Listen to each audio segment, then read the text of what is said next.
Diz assim a palavra do Senhor. E aconteceu que, estando ele só, orando, estavam com ele os discípulos, e perguntou-lhes, dizendo: quem diz a multidão que eu sou? 19. E respondendo eles, disseram: João Batista, outros Elias, e outros que um dos antigos profetas ressuscitou.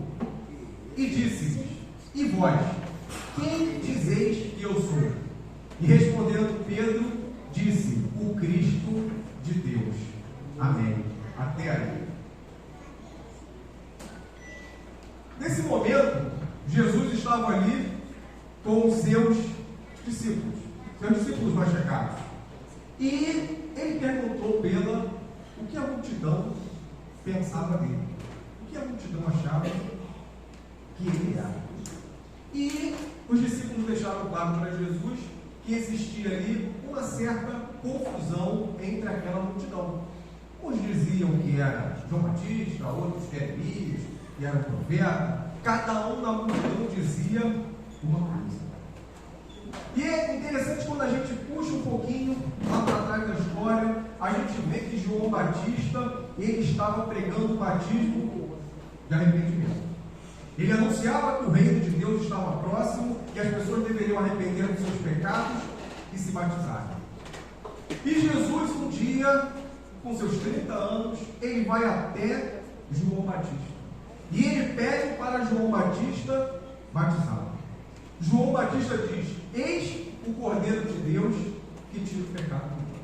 E no primeiro momento, João Batista não quer batizar Jesus. Ele fala: não, eu não sou digno. Mas Jesus insiste. E naquele momento, depois do batismo de Jesus, a Bíblia nos mostra que o Espírito Santo ele desce numa forma de uma pomba e pousa sobre Jesus.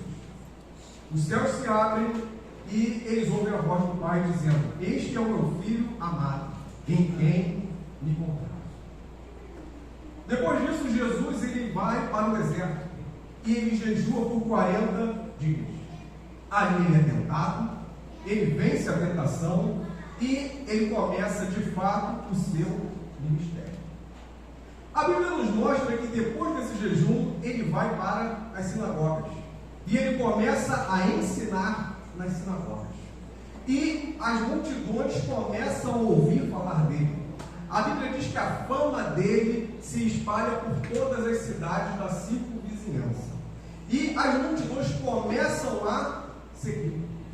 E as multidões veem que Jesus cura todo tipo de enfermidade. Paralítico, cego, endemoniado, leproso. Jesus começa a fazer vários sinais e prodígios. E a multidão, o que ela faz? Ela vai crescendo e crescendo cada vez mais. Ele consegue reunir uma multidão muito maior do que os seguidores de João Batista. A Bíblia nos mostra que na multiplicação dos pães eram quase 5.000 homens, sem contar mulheres e crianças. Então dá para estimar aí que 10.000 pessoas seguindo Jesus. E é interessante que quando a gente fala assim, 10.000 pessoas seguindo Jesus, a gente fica impressionado, claro, e a gente até fica feliz. Nossa, que bacana, 10.000 pessoas seguindo Jesus. Já pensou se a Gávea chegasse nesse número? Já pensou se a gente se mudasse para um galpão gigantesco e tivesse 10.000 pessoas congregando com a gente ia ficar feliz? Claro que não. E será que Jesus estava feliz com aquele povo? Eu me questiono. Será que ele estava feliz de ter 10.000 pessoas seguindo ele? É interessante que existia uma multidão, mas aquela multidão não o conhecia. Vê-se que quando ele faz esse questionamento para os discípulos, já se passaram ali cerca de 3 anos. São 3 anos operando sinais, maravilhas, e a multidão confusa. A multidão conseguia, mas não tinha intimidade com ele. E é interessante que ele, dessa multidão, ele separa 12 discípulos. Esses 12 discípulos mais à frente se tornariam 12 apóstolos. Mas eles não eram os únicos discípulos. A gente vê na Bíblia que além dos 12, ele separa mais 70. E talvez você pense, mas ele escolheu esses 12, os 70, porque era um número suficiente. Na verdade, não. Porque ele próprio orientou que os discípulos fizessem o quê? Orassem, para que Deus enviasse o quê? Mais trabalhadores, porque existia muito trabalho. E aquele número era muito pequeno. Você numa multidão de 10 mil pessoas, você só separar 12 e depois 70, o número não bate. E a gente vê, isso fica claro quando Jesus fala das duas portas. Ele diz que tem uma porta estreita e uma porta larga. A porta larga, ele diz que vai passar o quê? Uma multidão. E essa multidão vai ser salva. Amém? Não. A porta larga é a porta que leva para a perdição. E a porta que leva para a salvação é a porta estreita. Quantos passarão? Poucos. Olha que existe uma diferenciação. Existe multidão e existe discípulo. Olha que tremendo. E o que nós temos sido? O que eu tenho sido? Eu tenho sido integrante da multidão? Ou eu tenho sido um dos discípulos? Fica esse questionamento. Irmão, abre João 2,23, por favor. Vejam como a coisa não é tão simples. João 2,23. Olha. E estando ele em Jerusalém, pela Páscoa, durante a festa, muitos, vendo os sinais que fazia, creram no seu nome. Reparem bem, creram no seu nome. 24. Mas o mesmo Jesus não confiava neles, porque a todos conhecia. Olha que ponto interessante. A multidão via os sinais e a multidão era incrédula. Correto? Não. A multidão cria. Volta no 23, por favor.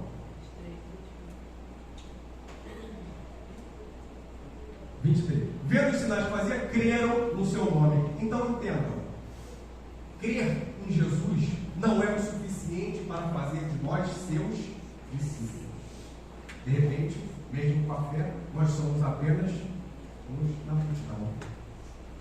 Isso é uma coisa a pensar.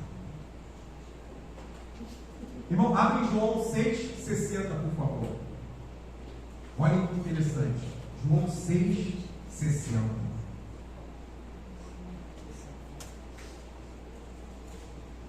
Muitos, pois, dos seus discípulos, ouvindo isso, disseram: duro é esse discurso, quem o pode ouvir? Pula para 66, por favor. Desde então, muitos de seus discípulos tornaram para trás e já não andavam com ele. Então a gente vê que a multidão cria, mas Jesus mesmo não confiava neles. E a gente vê aqui que Jesus, depois de palavras duras, a grande parte da multidão faz o quê? Vai embora. E os discípulos chegam para Jesus, um deles, e fala: Senhor, essa palavra foi muito dura. Ninguém pode aguentar essa palavra. E Jesus diz o quê? Se você quiser ir, pode ir também. E o que eles respondem? Não, Senhor. Só o Senhor tem as palavras de vida. Então entendam, existem pessoas na multidão que escutam só o que lhes interessa. Quando recebem uma palavra de despertamento, uma palavra de santificação, uma palavra de compromisso, as pessoas fazem o quê? Elas correm. Jesus, quando multiplica os pães, aquela multidão passa a segui-lo com mais e mais afinco. E Jesus chega a dizer: vocês me seguem não pelos sinais, não pelo que eu falo, mas vocês me seguem porque eu lhes alimentei. O que tem motivado a mim e o que tem motivado a você a seguir a Jesus? O quê? Será que é o bem-estar? Será que é a segurança? Será que é alguma coisa que ele fez para nós ou algum conhecido nosso? Ou será que de fato nós queremos ser seus discípulos? É um caso de se pensar.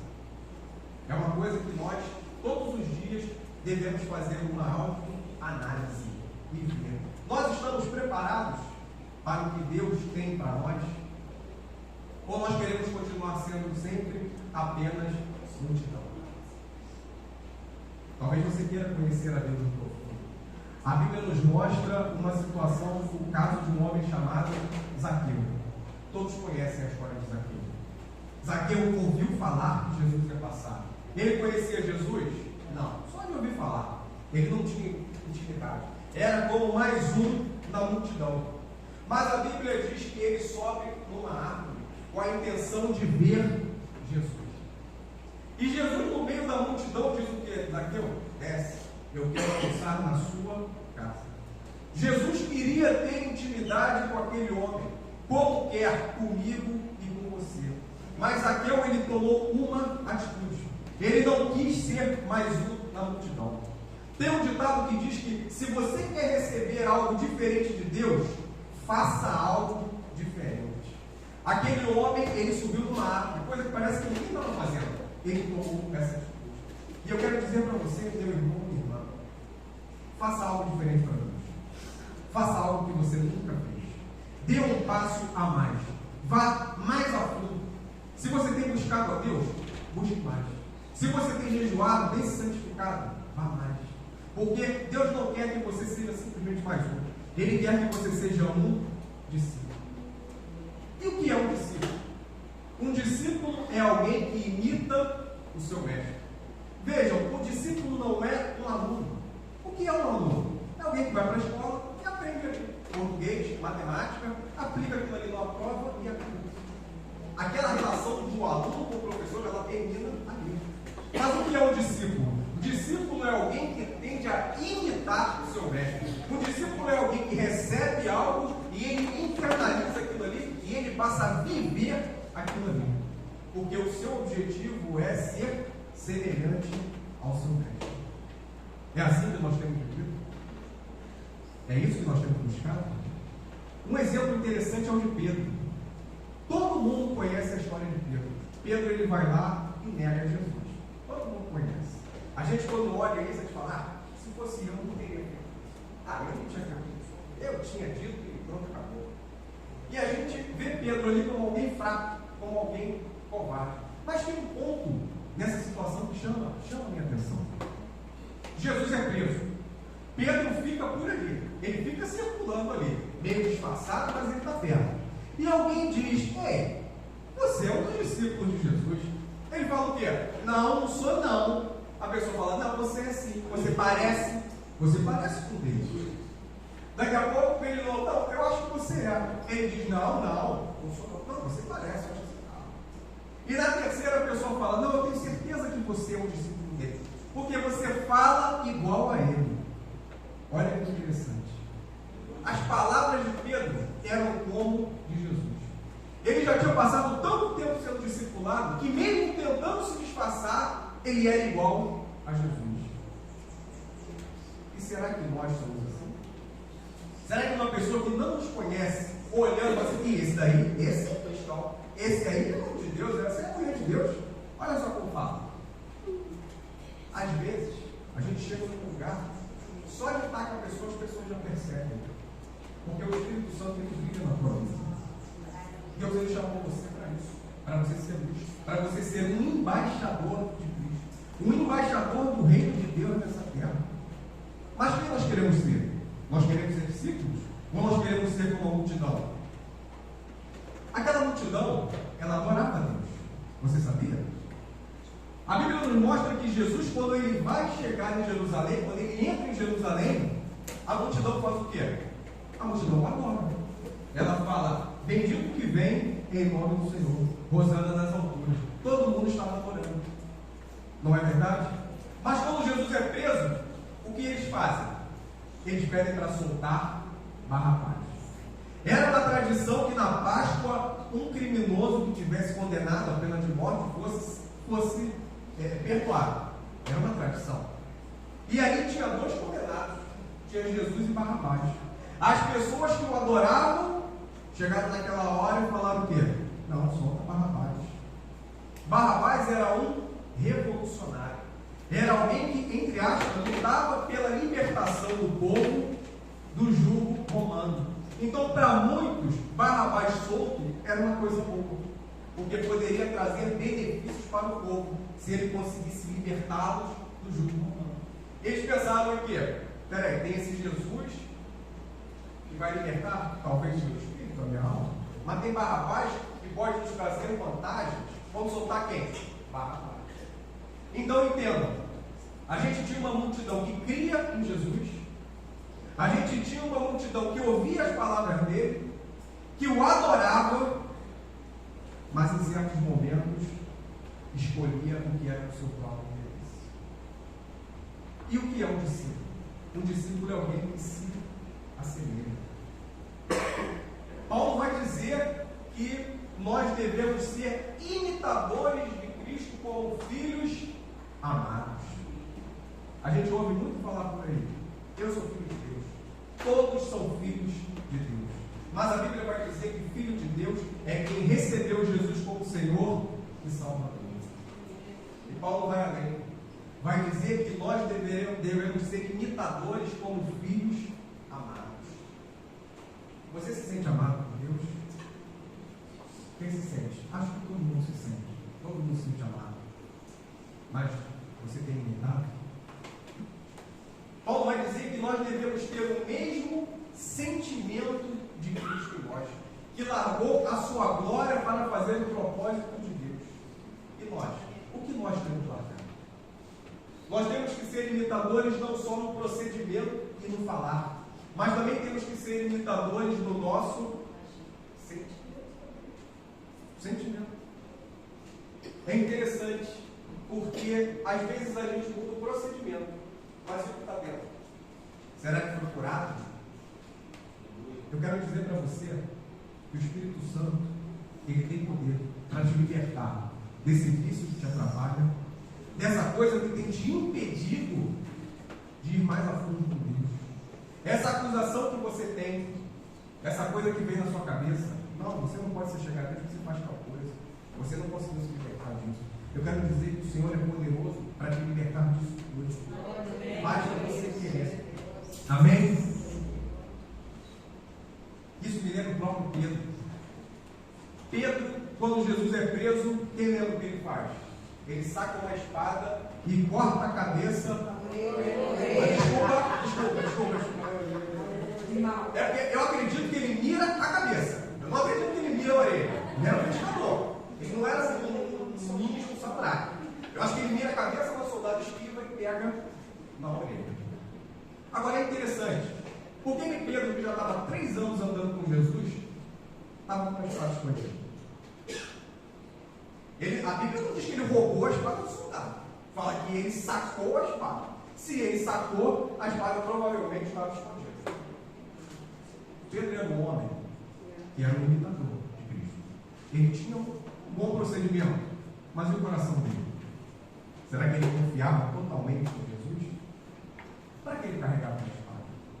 Será que já era para se defender? Então entendam, tem coisa que tem que ser mudada aqui dentro. A espada tem que ser tirada, não é da barriga, não adianta esconder, jogar fora, mas é a espada que está no nosso coração. E às vezes um ressentimento, uma raiva, uma atitude que a gente costuma tomar quando é impressionado. Jesus, ele pode te libertar disso. Hoje é o dia. Mas hoje nós temos que decidir o que nós queremos. Queremos ser multidão ou queremos ser discípulos? Mateus, bota João 15, por favor.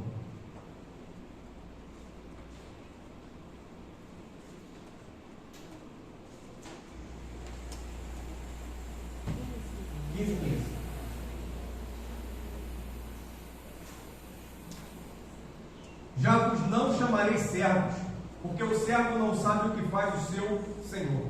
Mas tenho-vos chamado amigos, porque tudo quanto ouvi de meu Pai vos tenho feito conhecer.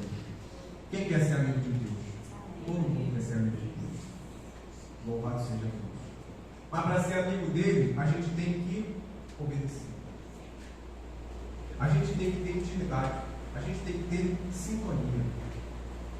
Se eu chegar agora, sei lá, se eu for lá da Casa Branca e eu disser: deixa eu entrar aí, eu sou amigo do Joe Biden, sou amigo dele, deixa eu entrar. O que vai acontecer comigo? Vão rir da minha cara, não vão rir da Agora, se ele lá de dentro disser assim, não, o Eduardo é meu amigo, aí eles vão deixar. Com Deus é a mesma coisa.